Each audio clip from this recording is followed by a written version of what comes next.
और कृष्ण को नीचे बिठा के मैया दूध बचाने के लिए दौड़ गई। और जब दूध बचाने के लिए मैया गई, यहाँ भगवान ने एक छड़ी उठाई और जितने भी मटकी में दूध दही माखन मैया ने रखा था वो उठा के भगवान ने छड़ी को सबरे मटकी को धम धम धम धम करके फोड़ दिया। सबरे मटकी भगवान फोड़ देते हैं। अब जब सबरे मटकी फूट गई तो पूरे माँ के आंगन में दूध बह रहा है, पूरे आंगन में दही बह रही है, पूरे आंगन में माखन बह रहा है।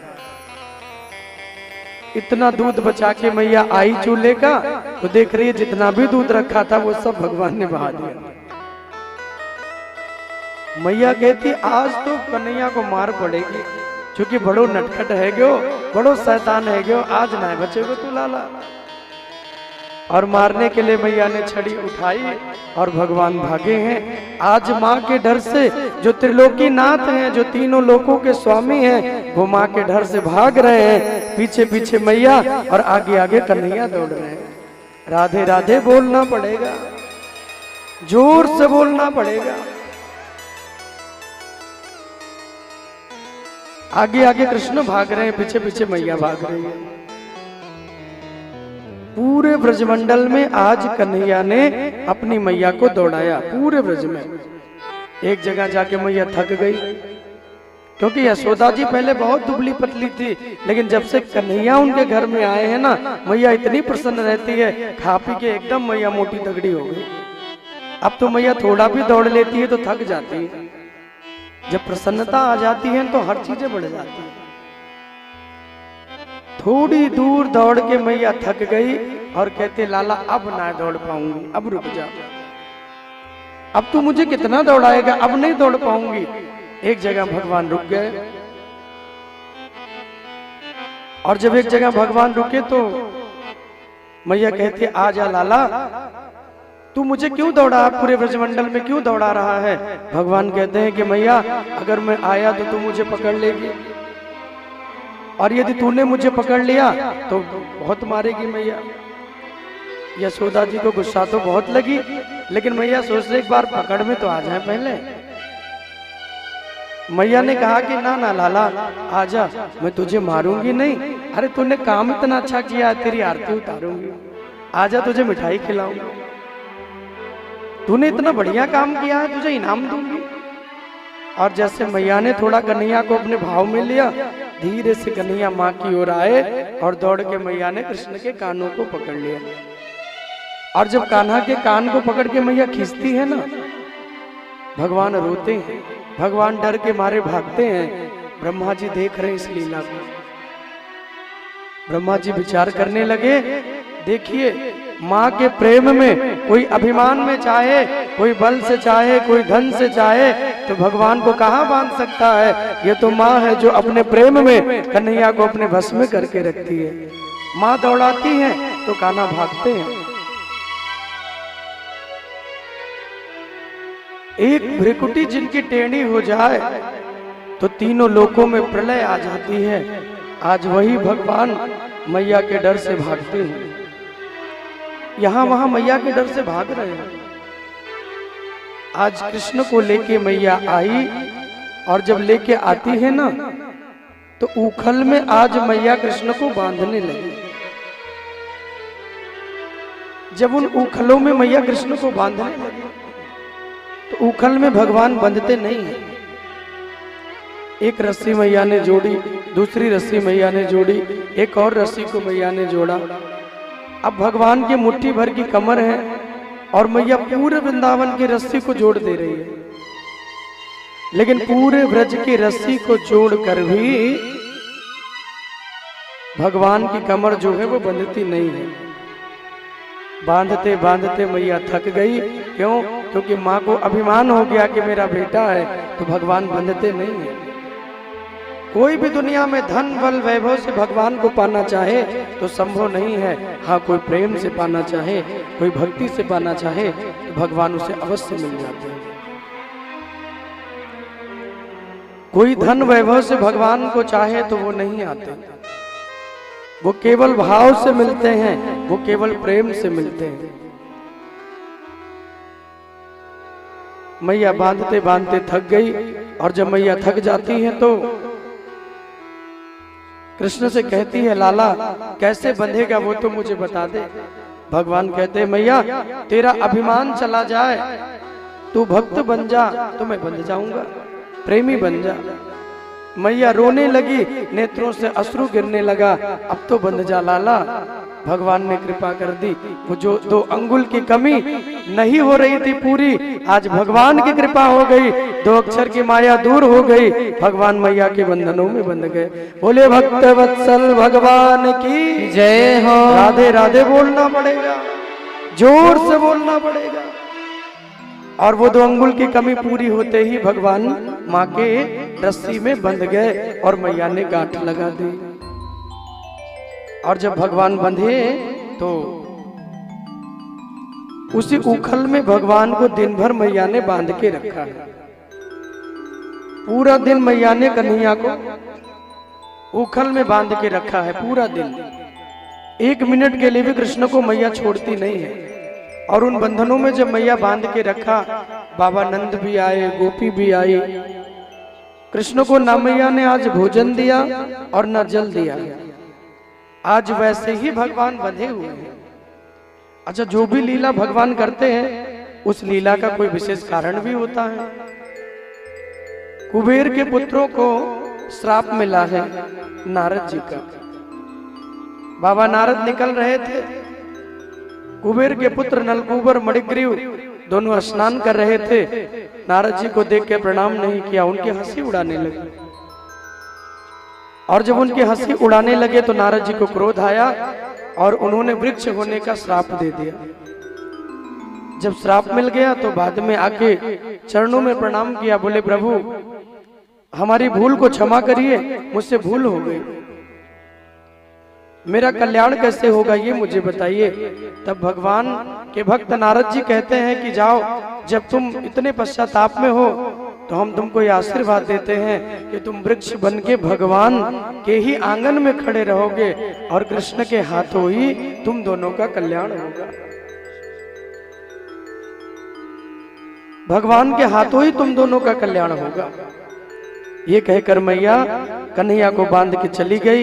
आज भगवान उखल को लेके चलने लगे और उस उखल को लेके जब भगवान चले तो दोनों वृक्षों के बीच में से भगवान निकल गए, लेकिन उखल को भगवान ने फंसा दिया उसे। और जब भगवान उखल को फंसाए और जोर से भगवान ने एक झटका दिया, दोनों पेड़ तड़तड़ा के टूट गए और नलकूबर मणिग्रीव प्रकट हो गए। बोले भागवत महापुराण की जय हो। और जब दोनों प्रकट हुए, आज दोनों ने भगवान की बहुत प्यारी स्तुति की कि बाड़ी गुणानुकथने श्रवणौ कथायाम। हे प्रभु, मैं निवेदन करता हूँ, आपने नारद जी ने मुझे श्राप दिया तो लगा कि कब तक वृक्ष बन के पड़ा रहूंगा, जड़ की भांति कब तक बना रहूंगा, कब आपका दर्शन होगा। लेकिन जब उन्होंने कहा कि भगवान आएंगे और कल्याण करेंगे तो मैं प्रसन्न हो गया। आज आपने हम दोनों का उद्धार कर दिया प्रभु। भगवान कहते हैं कि जाओ अपने पिता के धाम में चले जाओ। तो दोनों ने कहा कि हम कुछ मांगना चाहते हैं। क्या मांगना चाहते हो? तो मांगा है कि इस बाणी से मैं आपका हमेशा नाम लेता रहूं, मेरी बाणी हमेशा आपके नाम को गाती रहे, मेरे कर्ण आपकी कथा को सुनते रहें, मेरे नेत्र आपका दर्शन करते रहें, आपके चरणों की भक्ति मिलती रहे और मेरे जीवन में मुझे कभी अभिमान ना आए, कभी भी मुझे अभिमान ना आए कि मुझे अभिमान हो जाए और मैं किसी साधु संत ब्राह्मण का मैं अपराध कर दूं। नारद जी को के श्राप मिलने से मेरे जीवन में यह सौभाग्य मिला कि आपका मुझे दर्शन हुआ। दोनों भगवान को प्रणाम करके भगवत धाम को पधारे हैं और भगवान आज इतने बड़े हो गए, 6 वर्ष के हो गए और बाहर जाके गोपियों के घर में भी भगवान आनंद देने लगे। ब्रजे प्रसिद्धम नवनीत चौरम गोपांगनानां चतुकूल चौरम अनेक जन्मार्जित पाप चौरम चौरागरण्यम पुरुषम नमामि। ब्रजे प्रसिद्धम, जो सबसे सुंदर और सबसे प्यारी लीला है वो माखन चोरी की लीला है।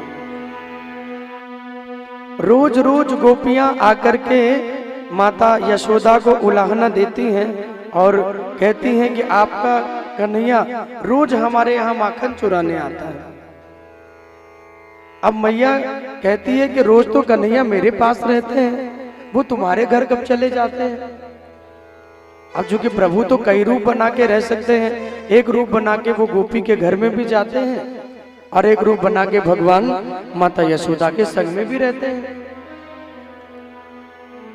एक दिन गोपी पकड़ने के लिए भगवान को योजना बनाई और अपने घर में अपनी बिटिया को ले जाके सुला दिया। बहुत ध्यान से सुनिएगा। और ले जाके जब अपनी बिटिया को लिटाया तो जब वो लेट गई ना, इतनी नींद आई, जबकि कहा था कि तुम जागती रहना, कृष्ण आएंगे तो मुझे बताना, सो मत जाना। बिटिया आई, खटिया पे लेटी हुई है, अंदर कमरों में माखन लटका हुआ है। और जब वो कृष्ण की मंडली आई तो उसको नींद आ गई।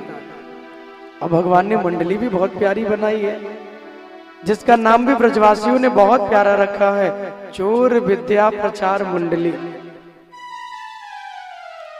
अच्छा नाम है कि नहीं?